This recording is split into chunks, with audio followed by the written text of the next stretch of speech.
This is the question paper and section A में हमारे पास MCQs है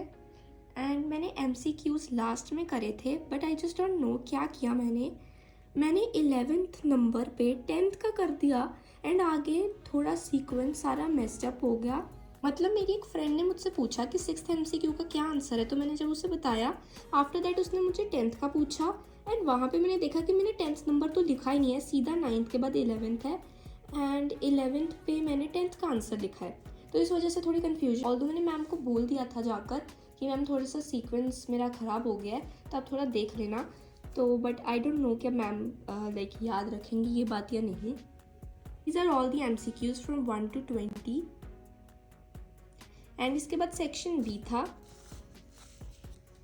एंड ये सेक्शन बी के क्वेश्चंस थे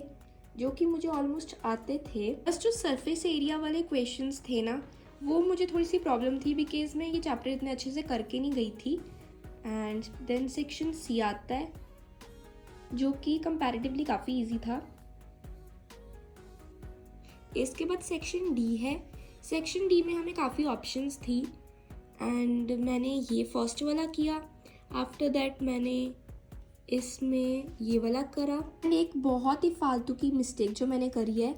मतलब उन्होंने यहाँ पे बोला कि मोड भी निकालना है एंड एक्स एंड वाई की वैल्यू फाइंड करने के बाद मैंने सिर्फ वैल्यू फाइंड करी है एंड मैंने देखा ही नहीं कि उन्होंने मोड निकालने को भी बोला है एंड मैं उसको बस उतना ही करा ही, मतलब अपनी लापरवाही की वजह से मैंने मोड को देखा ही नहीं।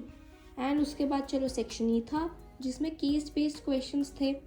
एंड यहाँ पे जो 38th क्वेश्चन है इसमें मुझे थोड़ी सी प्रॉब्लम थी बट इसे मैंने वो पंडित बद्री प्रसाद वाला फॉर्मूले की मदद से कर दिया।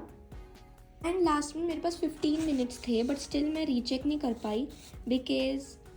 मुझे लास्ट में मेरी तबीयत बिल्कुल ठीक नहीं थी आज, तो उस वजह से I just started coughing and फिर मुझे हो रहा था कि नहीं मुझे खांसी नहीं करनी।